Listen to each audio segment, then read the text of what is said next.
Thank you all for joining us today. I am Kimberly Wickert from the University of Kentucky Human Development Institute in Retain, Kentucky. My preferred pronouns are she, her, hers, and I am a mid-career white woman with blonde hair and glasses.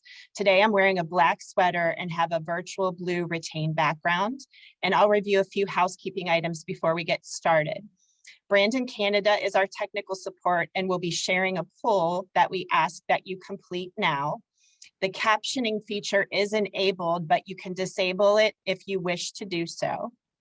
We'll also be monitoring the Q&A and chat box throughout the presentation today, so please put any questions or comments there so you can join in our discussion today. Our next employment seminar series presentation is on May 25th from noon to 12:30 Eastern Time on Ergonomics 101, and I'm going to be sharing more information about that later in our presentation. Our objectives today are to define transitional work, identify steps involved in developing a transitional work program, and reviewing Retain's support of employees in transitional work programs. Our course materials today will be available at the link listed here in a few days following the presentation. And this link is also in our chat for you to copy and paste if you would like to do so. We will also be sending out the slides from today's presentation as well as additional resource material we will be mentioning during the presentation today. So the information contained in this presentation and accompanying materials is intended for informational purposes only and may not reflect the views or opinions of the University of Kentucky Human Development Institute or its individual employees. We make every attempt to provide accessible, accurate, and current information, but cannot guarantee that in our attempts to do so. Okay, so I think we're through all the housekeeping items. So please join me in welcoming our subject matter expert and presenter today, Danielle Dresden. Danielle joins us from CareWorks, and she holds a master's degree in rehabilitation counseling and has been in the stay at work and return to work arena for over 20 years. Danielle has worked with numerous employer organizations nationally to help them develop and implement their transitional work programs. Thank you, Danielle, for joining us today and sharing your expertise.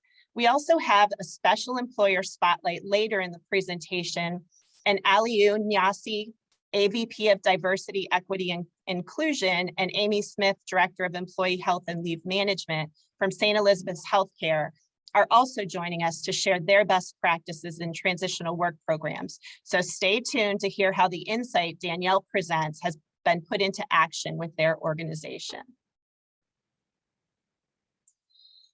We're going to get the input of you as an attendee today, and I'd like to ask you to share by raising your hand if you've been fortunate enough to be part of a transitional work program, either as a healthcare professional, workforce partner, employer, or coworker. So I see a couple hands being raised. All right. Oh, looks like we've got a few. So that's good. So we're defining transitional work as a progressive, individualized return to work program focused on transitional workers with temporary physical or mental limitations and getting them back to work. Danielle, this is something that I learned from you a long time ago, and that the focus is on transition and temporary capacities. Can you elaborate on this for us? Absolutely. So when you have someone who has been, has sustained an injury or has a diagnosis and they have temporary restrictions, we want to make every effort to match their capabilities to bring them back to the workplace so that they can be back on a schedule, they can be back being a valuable part of their employer and their organization. That is a great option. And I think one of the things that you had shared with me in the past is if to keep someone on a regular schedule, but if they're not able to return to their original position, you had someone that you worked with, I think in a grocery retail setting. Can you share that with us? Absolutely. So the goal is always to bring someone back onto the work site, to bring them back to where they're familiar, if at all possible. If there are no options for someone to return with temporary restrictions back to their original employer work site, we always want to explore alternative return to work options. And one of those is a service and a program where the individual is matched up with a non-for-profit in their local community, and they work within the outlined capacities from the physician treating them until they can be absorbed back on site at their employer. The example that Kimberly mentioned is I was working with a gentleman who was a butcher at a national grocery store chain. And at first he was very, very hesitant, very reluctant to go to the non-for-profit. He had identified himself as a butcher. That is how he had been his whole life. And he ended up having such a positive and wonderful experience at the non-for-profit that I found out that after he retired, he went back independently to volunteer at the non-for-profit. What a great outcome. Thank you for sharing that example with us. So we heard about how that individual benefited from a transitional work program, and we looked at the definition of transitional work, but I'd like to hear from our audience, and if you could just put your answers in the chat, who else do you think benefits from a transitional work program? And we'll pause here for just a few seconds and see what your thoughts are.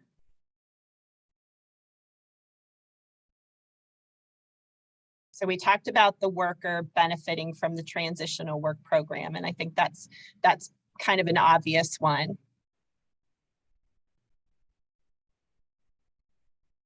All right. Oh, there we go. Yeah, the employer. So the employer is someone who also benefits from the transitional work program. And let's go on to our next slide. And Danielle, I think, you know, we said the obvious one is the worker, but we see a lot of other individuals who benefit from transitional work programs here. Can you elaborate on this slide and how even family members and customers of employers can benefit from transitional work programs? Absolutely. So as we said, obviously the worker, right, ultimately benefits from coming back on transitional work, correct? You know, they've sustained an injury, or they're in pain, or they're going through something, and just to know that they can still be valuable at their employer is always number one. It is a win-win for the employer as well, as we mentioned. You know, that employer gets back that employee who has experience, and they can use them, you know, to provide valuable, productive work tasks. For the healthcare provider, I feel it's another win-win, because that healthcare provider can see that progression, right? If someone comes back to work and they're on a schedule, you know, maybe they had sustained, you know, they broke their arm and they're focusing on rehabbing their arm, but to come back to work, just overall that, you know, increasing their stamina and endurance. And again, just having that mindset of being back on a schedule. It also assists with coworkers, because, you know, if someone's out of the office, right, someone else has to pick up the tasks and the responsibilities of those who are out of the office. So having that person come back, even providing transitional work tasks, takes that additional burden off of coworkers. For unions, the unions are happy to have their union member back, and they're also back paying their union dues. So it keeps them back in that aspect as well. Family members it affects, because when someone's out of work, you know, they're worried about them. They may be the breadwinner of the family, and, you know, they've had some financial impact. So there are definitely benefits for other family members as well. And if they were fearful for their family member that couldn't work, wondering if they could ever go back, to see them being able to return safely in a transitional work environment. And then the customer one, I'm sure everyone's looking at that going, how does customers fall into this? But think about all the employees, you know, based on what company they work for, manufacturing, truck driving, whatever it may be. If they're not there, those customer service goods are not going to make it to the stores, right? So it even impacts all the way to, you know, any customer that is out there. That's all great information. And I've seen too where, as part of diversity and inclusion, and I'm sure Ali, you will expand upon this, customers look to support employers who promote that as well. So great for everyone in that situation. And all of these benefit the worker. And so Danielle, let's have you talk a little bit more about how this occurs and how we see research in action, where we see the longer someone takes to return to work following illness or injury increases the likelihood that they won't return to work. So how does that transitional work program benefit them in expediting that return to work? And all of these other things listed here. Oh, you're muted, Danielle. Sorry about that. That's okay. Yes, just, in addition, just again, as I mentioned earlier, we want to have them have a safe return to work, right? Early return to work. As Kimberly mentioned, statistically over the years, the longer someone is out of work, the less chance that there is that they are going to return to the workplace. We've seen a lot of research to where if someone's been out of the workplace for up to a year, the chances of them returning is like less than 1%. They fall into other routines, they find other ways to manage their lifestyle and their finances. So it's just very, very beneficial overall to get someone back to work and doing productive work tasks, which I'll talk about a little bit later as well. One of the other big benefits is that while they are on the transitional work duties and on that program, they continue to accrue any benefits that they would have had pre-injury or prior to being off of work. So, any paid time off, any healthcare benefits, everything resumes when they're back at the workplace. So it just, again, starts to help them feel that they are getting back to the pre-occurrence and getting back to transitioning to their full position. And retention of job. Retaining valuable employees, that's a benefit as well. And they're not so fearful if they're out of work, wondering if that employer is replacing them or who else is doing their day-to-day tasks and will they be able to ever go back and do them. So I think it really decreases that concern about, having that job available for them when they return. Yeah, absolutely. And right now with employers, looking to retain those valued workers, that's huge for the employers too. So great points. So that's a good pivot into the employer benefits of transitional work. So tell us a little bit more about that, Danielle. Sure. So again, retaining valued employees, especially right now in the current environment out there. I think for everyone who's on this call, right, wherever you're sitting, whatever location you're in, everyone is hiring around you, right? Everyone is trying to get employees in the door and quality employees. So I feel now more than ever, just being able to retain their valuable employees by offering this alternative offer of transitional work is just huge right now.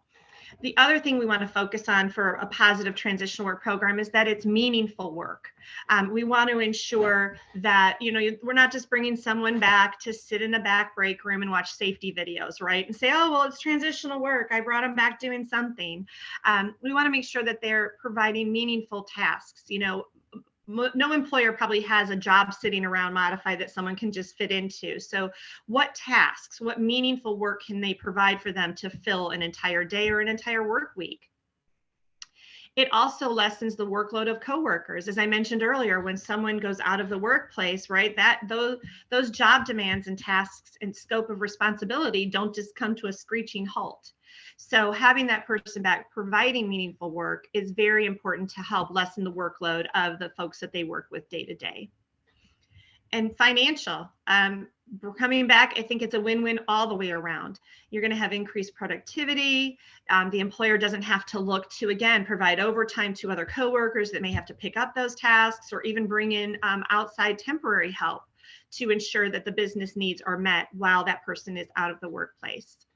And overall, it does decrease workers' compensation and even short-term or long-term disability costs by having that early intervention, having that opportunity to bring the person back, providing meaningful work. Those are all great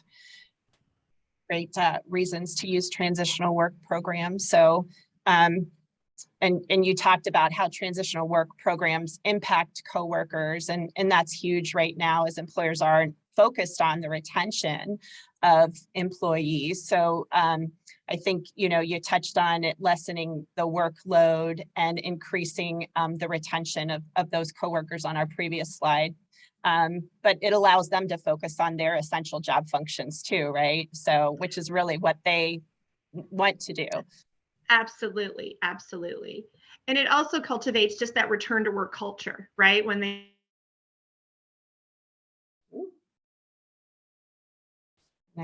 I think we lost Danielle there for a second. No, I'm back. I don't know Okay. what happened. It said disconnect, and then it said I was being recorded, but can you hear me now? We can just in Okay. time. So Okay.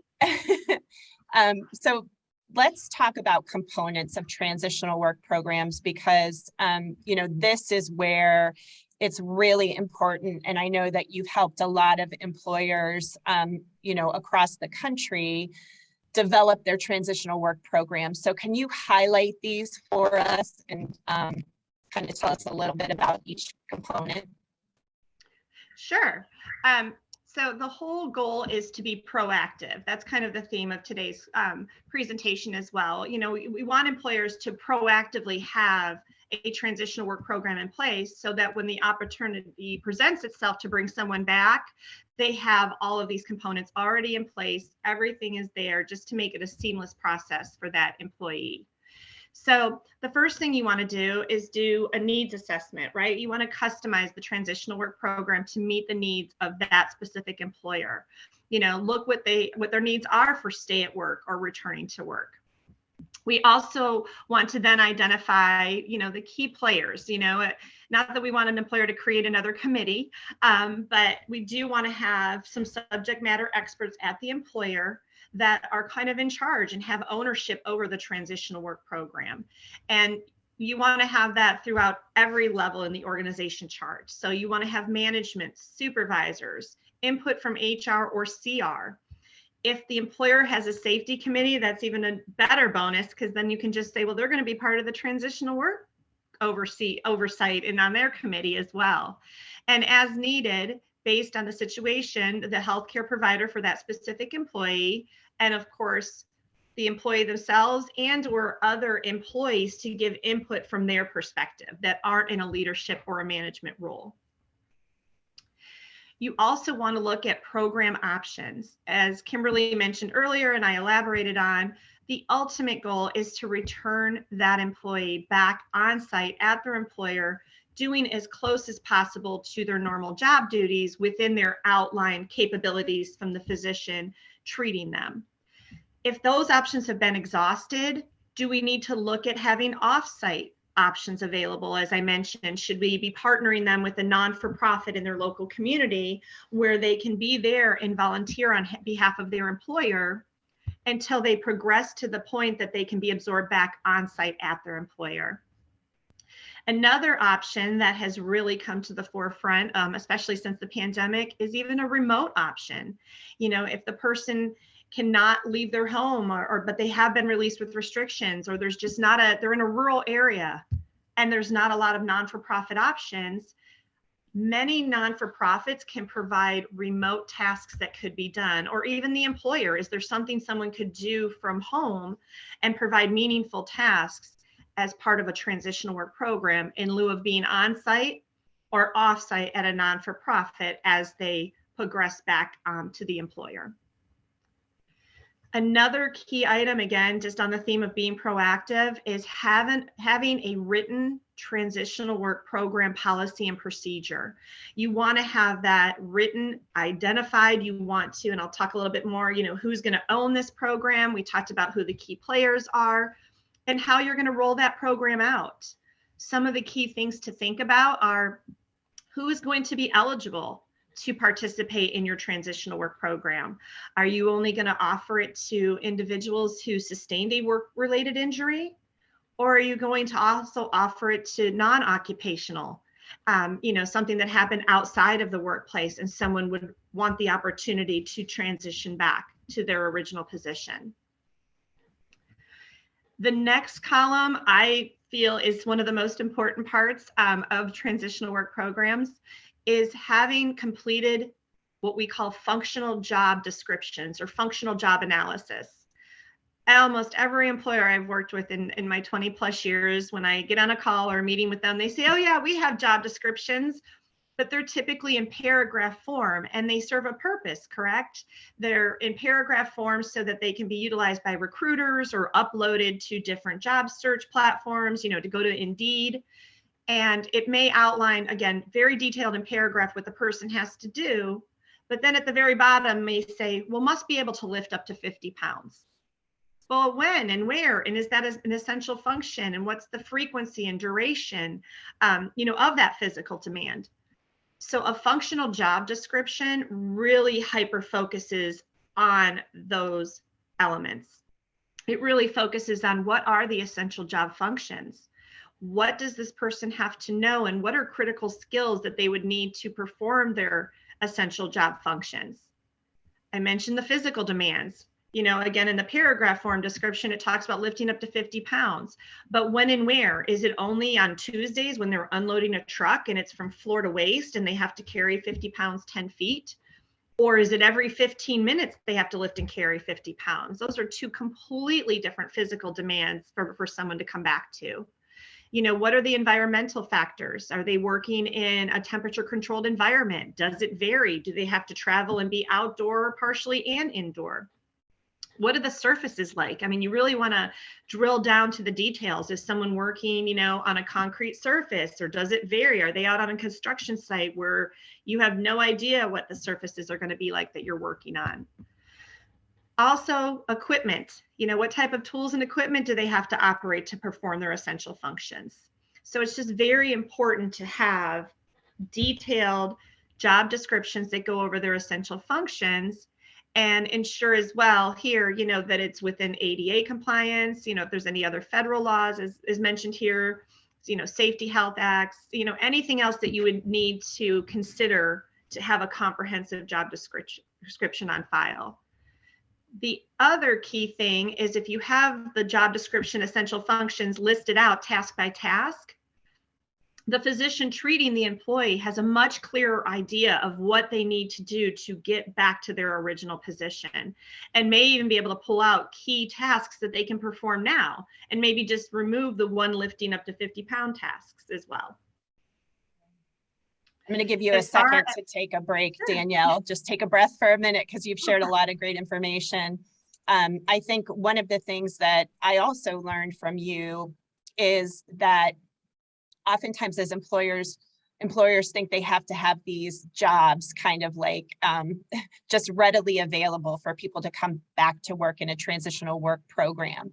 And, that is not necessarily the case. And you do a really good job of helping employers identify how they can bring people back with a task-based process. So can you talk about that just for a few seconds? Sure.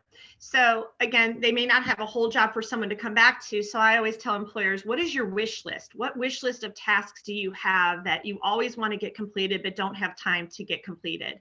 So this would be almost like a bullet form, different tasks that someone may be able to do throughout the day that would then create a full position for them to do on the transitional work program. So it could be, doing inventory for 2 hours. It may be, at lunchtime, giving a break to someone who's at the front desk for an hour, just a lot of different tasks that could be on a master list or a master bank, again, so that the physician could be able to review to determine if they can do all or any of those tasks, as opposed to a whole position to come back to. I love that. You do such a great job with that too. And so I just really wanted to highlight that. And you've mentioned, how you're going to roll it out, who's going to do the training and communication, and who's responsible for the program. But the last thing that we have here is a return to work plan. And that really is something that needs to be on a case by case or individualized basis, right? Correct. Correct. Per employee. So that's a lot of information. And I think, we could do a whole nother employment seminar series on functional job descriptions. So stay tuned. So And one of the things that an employer should avoid in a transitional work program is making sure that they don't think about it just in relation to physical injuries or work-related injuries, and open it up to any diagnosis or absence management need of the employee. Danielle, can we talk a little bit about the use of light duty or full duty and why we should, generally speaking, maybe not lean on those terms and in some cases avoid those terms? Yes, so light duty, that could tend, again, with the return to work culture, lead other coworkers to think, oh, we've got to do a heavier load because someone's coming back on light duty, and light duty doesn't really, light duty is such a broad definition. What my definition of light duty may be different than a third shift supervisor's definition. So we really want to focus more on modified duty, that we're transitioning. This is a modified option as they transition back to their original position. And again, same thing with full duty. Everybody's full duty. We want them to go back to their original position as much as possible, because full duty just gives that different definition, and it just doesn't, a supervisor may say, well, when are you going to be back at full duty? And those terms just sometimes have more of a negative impact. And I think that's why they should be avoided. That's great information. And also, by using this program to accommodate people who have mental health diagnosis or substance use or even COVID, that really kind of helps to have a broader reach by avoiding some of those terms, because someone who has a mental health needs an accommodation for mental health may not be light duty. It may not matter what they have to lift, push, pull, carry from a physical perspective, right? They just might need to work in a different type of an environment that's less stimulating, or they might need a different work shift or break. So I think that speaks to that better than using those terms as well.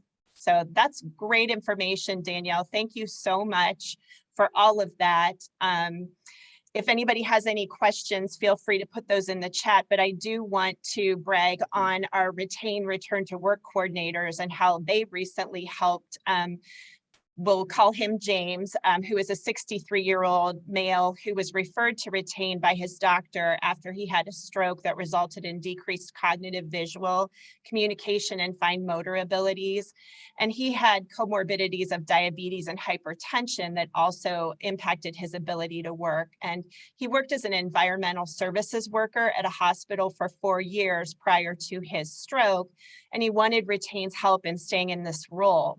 So as part of his return to work coordinator's activities, he reached out to James' doctor and secured written work restrictions that he then forwarded to the employer, and helped with the communication and collaboration between James' employer and his healthcare provider so that they could coordinate a condensed work shift for him that met his ability to meet the job, and really was a great transitional work program for him. So he is still successfully performing this job, and kudos to our return to work coordinators for doing that and helping James. I just think this is a great example of transitional duty.